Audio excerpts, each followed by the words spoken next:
Selamat datang di berita terkini seputar sepak bola Indonesia.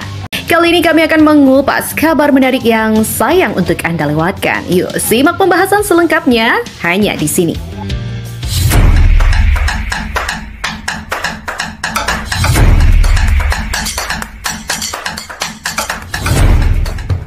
Peluang Indonesia untuk jadi tim ASEAN pertama yang lolos ke Piala Dunia untuk sekarang sangatlah terbuka. Bahkan banyak yang menyebutkan jika persentase kelolosan Indonesia naik ke angka 60%, yang mana hal itu tidak terlepas dari penambahan pemain yang terus dilakukan serta tim jajaran pelatih yang secara reputasi cukup disegani. Ya, bonus sekarang ini Indonesia masih ada di posisi ketiga klasemen sementara grup C, tertinggal 1 poin dari Aussie di posisi kedua.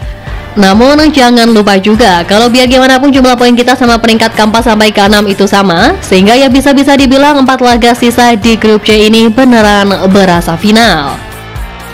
Itulah kenapa PSSI berusaha push terus buat memperbesar probabilitas tim Garuda untuk lolos. Yang mana beberapa cara yang diambil adalah mengganti tim pelatih serta menambah para pemain baru. Nah, yang menarik dari pemanggilan pemain kali ini, skuad Garuda yang dipanggil ternyata memiliki nilai pasar yang mencapai total 30,2 juta euro atau sekitar 521 miliar rupiah, yang mana nama Miss Gagas menjadi pemain dengan nilai pasar tertinggi di skuad ini dengan harga mencapai 9 juta euro. Sementara itu, Ole Romani yang baru saja menyelesaikan proses naturalisasinya memiliki market value sebesar 1,3 juta euro. Dengan komposisi pemain yang memiliki nilai pasar tinggi seperti ini, skuad Garuda memiliki potensi besar untuk membenamkan Australia dan Bahrain di putaran ketiga kualifikasi Piala Dunia 2026. KAIFA juga diyakini akan mengandalkan kombinasi pengalaman para pemain yang berkarir di Eropa dengan talenta muda yang berkembang pesat di Liga Tanah Air. Ya, berdua pertandingan melawan Australia dan juga Bahrain di bulan ini benar-benar menjadi penentu langkah Indonesia dalam upaya lolos ke Piala Dunia 2026, sekaligus menjadi laga debut pemain anyar kita, Ole Romani. Pemain yang kini membela Oxford United di divisi Championship Inggris itu masuk dalam daftar 27 pemain yang dipanggil pelatih Patrick Kluivert untuk agenda internasional mendatang. Berpeluang besar mengenakan seragam Garuda pada 20 Maret, menit bermain Ole Romani yang terus meningkat di kompetisi Inggris menjadi salah satu faktor yang membuatnya mendapatkan kepercayaan untuk memperkuat lini serang dari timnas Indonesia. Semakin dekat dengan laga debutnya ini, Ole mengaku sangat bersemangat untuk membela tim Merah Putih dan juga tidak sabar merasakan atmosfer luar biasa dari para supporter Indonesia. Pengalamannya menyaksikan langsung laga timnas Indonesia melawan Jepang di Jakarta membuatnya semakin antusias. Menurutnya fanatisme sepak bola di Indonesia begitu luar biasa, terutama dengan keterlibatan anak-anak dalam dunia sepak bola yang semakin berkembang. Melawan Australia adalah pertandingan pertama di periode internasional mendatang. Saya sangat menantikannya juga saat saya berada di sana. Kesan-kesannya sepak bola di sana tidak normal. Saya sangat menantikannya, ucap Romani dalam wawancara dengan ESPN. Tentu saja kemampuan Romani menjadi penyerang sayap atau penyerang tengah membuatnya bisa dipasang dalam berbagai situasi di laga melawan Australia ataupun Bahrain nanti. Lebih lanjut soal debut dari Ole, pemain Oxford United ini sejatinya juga tetap harus bersaing dengan para striker lainnya, terutama Rafael Strijk yang selama ini sudah langganan tampil bersama skuad Garuda. Rafael Strijk bisa dibilang sebagai pesaing terberat Ole di lini serang Garuda saat ini. Apalagi pemain yang saat ini berkarir di Australia bersama Brisbane Roar itu selama ini selalu menjadi andalan di lini depan skuad Garuda. Menurut catatan pun, mantan pemain Ado Den Haag tersebut telah mengumpulkan 25 caps bersama tim Merah Putih sejak debutnya pada 14 Juni 2023. Rafa juga telah mencetak 1 gol bersama timnas Indonesia saat melawan Bahrain di kualifikasi Piala Dunia 2026 pada 10 Oktober tahun lalu.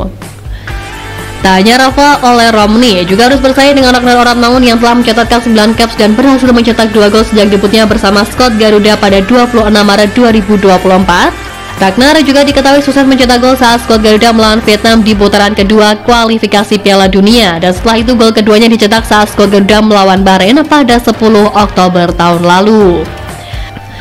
Kemudian selain itu juga ada Ramadhan Sananta yang telah mencatatkan 12 cap bersama timnas Indonesia senior dan mencetak sebanyak 5 gol sejak debutnya pada 24 September 2022. Selain mereka, tentu saja pemain depan lainnya yang bakal menjadi pesaing Ole Romani dalam memperebutkan tempat, termasuk nama Septian Bagaskara yang masuk dalam pemanggilan pemain kali ini.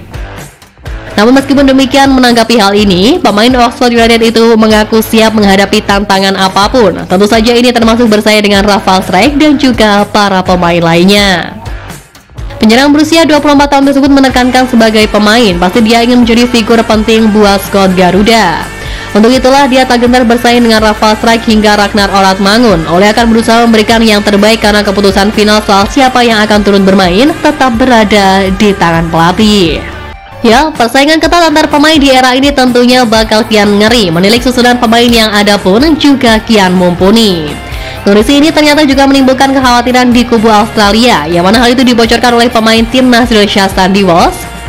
Sandy Walsh yang kini memperkuat klub Liga Jepang Yokohama F Marinos membocorkan kekhawatiran bek timnas Australia Thomas Deng jelang melawan skuad Garuda nanti.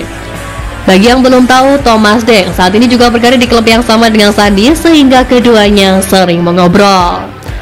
Menurut pengakuan dari Sandy, Thomas Deng merasa khawatir untuk menghadapi timnas Indonesia dan juga mengakui bahwa skuad Garuda merupakan tim yang kuat. Kekhawatiran itu juga bertambah dikarenakan Australia tengah dilanda badai cedera, utamanya di posisi bek. Sebut saja seperti bek jangkung Harry Sauter hingga Alessandro Kirkati yang dipastikan absen kala melawan skuad Garuda nanti. Dan menilik ini, kekhawatiran yang melanda kubu Australia tentunya bisa dimanfaatkan oleh skuad Garuda untuk meraup poin penuh di kandang Sakros. Kemudian di lain sisi dari itu, tak dipanggilnya Yaakob Sayuri yang merupakan andalan timnas era Sintayong juga memunculkan banyak respon dari netizen tanah air. Yaakob Sayuri merupakan nama yang cukup sering dipanggil STY dan sudah mencatatkan 24 caps di timnas Indonesia. Bermain sebagai bek kanan atau gelandang sayap kanan, Yaakob telah mencetak sebanyak 3 gol dan juga membuat 3 assist.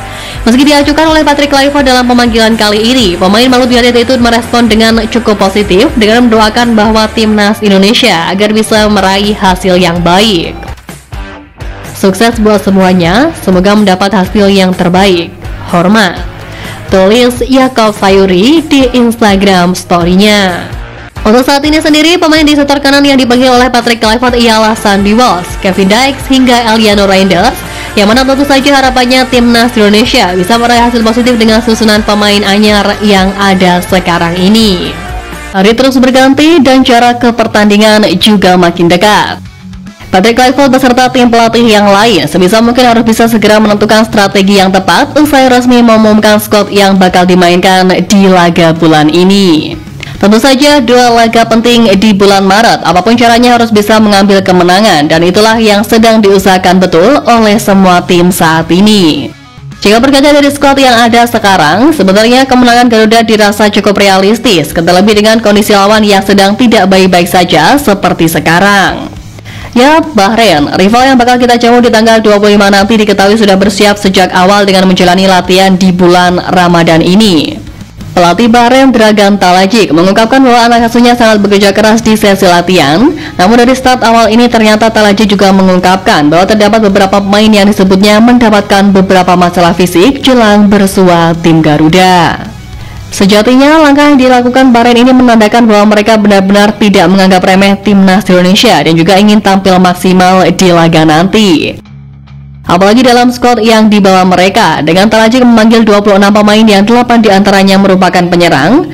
Bahrain yang baru saja meraih gelar juara Piala Teluk tentu berada dalam momentum positif dan diprediksi akan menargetkan 2 kemenangan di laga bulan Maret ini.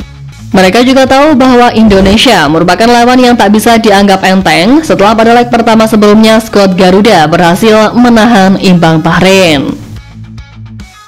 Melihat ini, Pundit Sepak Bola Indonesia Binder Singh atau yang lebih akrab disapa Bung Binder memberikan pandangannya mengenai keputusan Bahrain untuk membawa banyak penyerang dalam skuad mereka.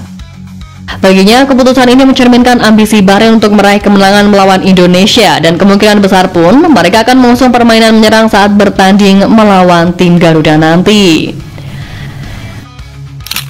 Ini tentu menjadi tantangan bagi Indonesia, namun juga bisa menjadi keuntungan besar jika tim Garuda mampu memanfaatkan strategi serangan balik.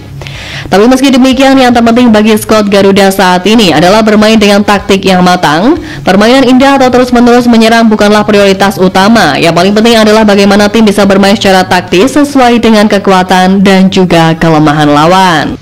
Yap, jelang dua laga krusial di bulan ini tentu saja Coach Patrick juga harus mampu menyiapkan taktik yang dipahami dengan baik oleh semua pemain sehingga mereka bisa bermain dengan sinergi yang solid di lapangan. Sebanyak 27 pemain yang telah dirilis oleh PSSI benar-benar diharapkan dapat membawa Garuda melangkah lebih jauh dan menunjukkan kualitas permainan terbaik mereka di hadapan publik tanah air. Nama-nama seperti Marcelino Ferdinand, Rizky Ridho, Tom Hai, Rafa Strike hingga Kelvin Verdong menjadi nama pemain yang sejauh ini selalu menjadi andalan dalam diri timnas Indonesia. Nah, begitupun dengan Justin Hubner, punggawa Wolverhampton Wanderers U21 itu pun memberikan respon atas pemanggilannya ke timnas Indonesia kali ini. Lewat akun Instagram pribadinya, pemain 21 tahun itu mengungkapkan kegembiraannya setelah kembali dipercaya tampil untuk skuad Garuda. Pemain yang pernah memperkuat klub Jepang Cerezo Osaka itu pun menambahkan caption yang cukup emosional. Selalu istimewa ketika mendapat panggilan untuk tim nasional. Pemain keturunan Indonesia Belanda ini memang tercatat memiliki 12 caps bersama timnas Indonesia senior. Kemudian ia pun tercatat tampil sebanyak 2 kali bersama timnas Indonesia U20 dan 5 kali memperkuat timnas Indonesia U23. Dengan masuknya Justin Hubner dalam pemanggilan pemain jelang lawan Australia dan juga Bahrain ini, lini belakang skuad Garuda juga akan memiliki banyak pilihan. Tentu dengan semangat membara yang ditujukan Hubner dalam pemanggilan kali ini, ia diharapkan mampu memberikan kontribusi positif dalam asa Garuda menyabat poin penuh di 2 laga bulan ini. Lebih lanjut menyoal pemanggilan punggawa Garuda, pada kesempatan ini Coach Patrick juga sepertinya bakal menjadikan striker baru dari kompetisi lokal sebagai senjata rahasia. Septian Bagaskara, striker lokal tertajam di Liga 1 musim ini, sukses memperoleh panggilan pertamanya ke timnas Indonesia besutan Patrick Kluivert. Pemanggilan Bagaskara menjadi salah satu kejutan sebab sebelumnya ia tak pernah dilirik sama sekali oleh Sintayong. Bagaskara merupakan penyerang berbakat kelahiran Kediri yang saat ini berusia 28 tahun. Sejak usia muda, Septian telah bergabung dengan SSB Triple S pada 2004 dan mengasah kemampuannya hingga 2015. Kesempatan emas datang pada tahun yang sama ketika ia terpilih untuk menimba ilmu di Manchester United Soccer School. Momen ini menjadi titik balik penting dalam karir sepak bolanya, memberinya pengalaman berharga di bawah bimbingan dari pelatih berkualitas di Inggris.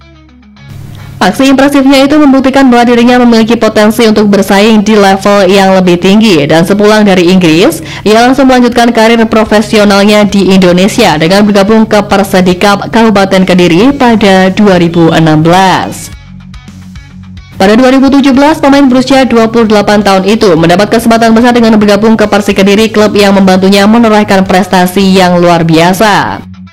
Performanya semakin gemilang ketika ia mencetak 28 gol dan menjadi top skor di Liga 3 2018. Kontribusinya yang luar biasa itu membawa Persik Kediri meraih gelar juara dan promosi ke Liga 2.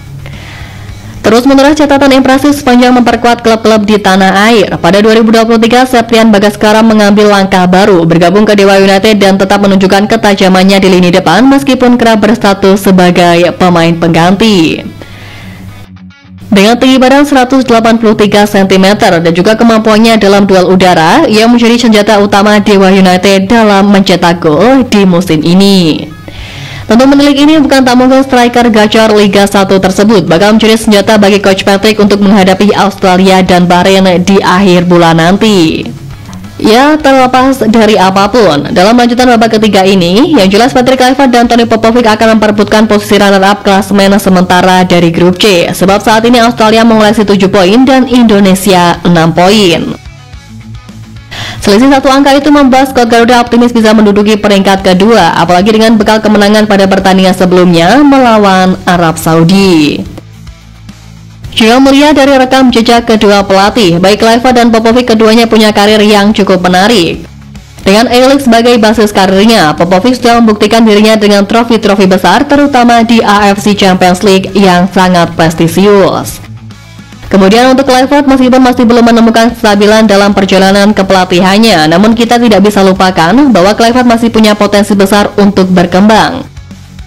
Apalagi dengan segala pengalaman dan koneksinya di Eropa, bukan tidak mungkin suatu saat ia akan menemukan formula yang sukses. Ya, Kluivert memang benar-benar punya kesempatan emas untuk mencatatkan sejarah barunya sebagai pelatih.